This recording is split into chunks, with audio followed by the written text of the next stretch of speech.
A tourist wrote a story about a monk who approached him while he was running toward the metro station.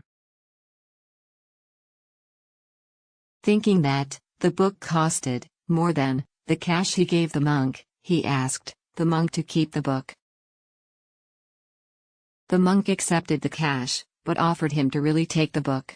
He couldn't refuse. I recall thinking about how prosperous and affluent he was, even though his circumstances suggested he had very little. A sense of security is what the monk had. He didn't fear rejection from people who probably would refuse to donate. The old refusal of accepting the book didn't cause any ripple effect in the monk's energy. The monk could ask the old to accept it with the same love he had when he first saw the traveler. Old Zen, two monks were washing their bowls in the river when they noticed a scorpion that was drowning.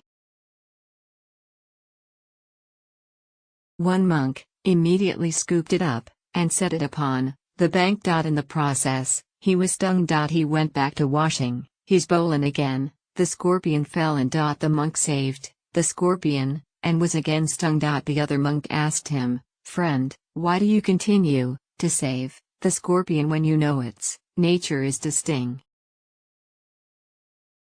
"Because," the monk replied, "to save it is my nature." Quoted from someone's response to the story above, it is wise to follow the promptings of your own nature in response to life, rather than to alter that response based upon the actions of others. We are not here to be reinvented at the whim of someone else's mood. In fact, your response is more important than the event itself. Relating it to the traveler's story above, the monk knew human nature. Anything could be done by the traveler to him, but he was open to accept all possibilities. It's more important that he kept his service of distributing books to travelers. Time's up.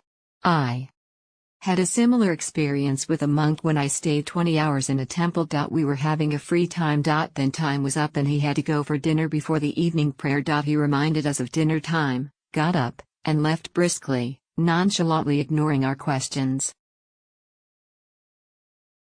He was joyful, although exercising discipline. He had that prosperity in his energy, that he had a lot of things to give, to serve us, throughout our stay. It affected us. We didn't feel like questioning his act. He didn't have fear in his conduct. What he did wasn't dependent on how our reactions could be. He was open to all possibilities of our reactions. It affected us. We simply followed through. Another Buddhist monk and train station story. In a train station in Korea, I saw two men fighting in public.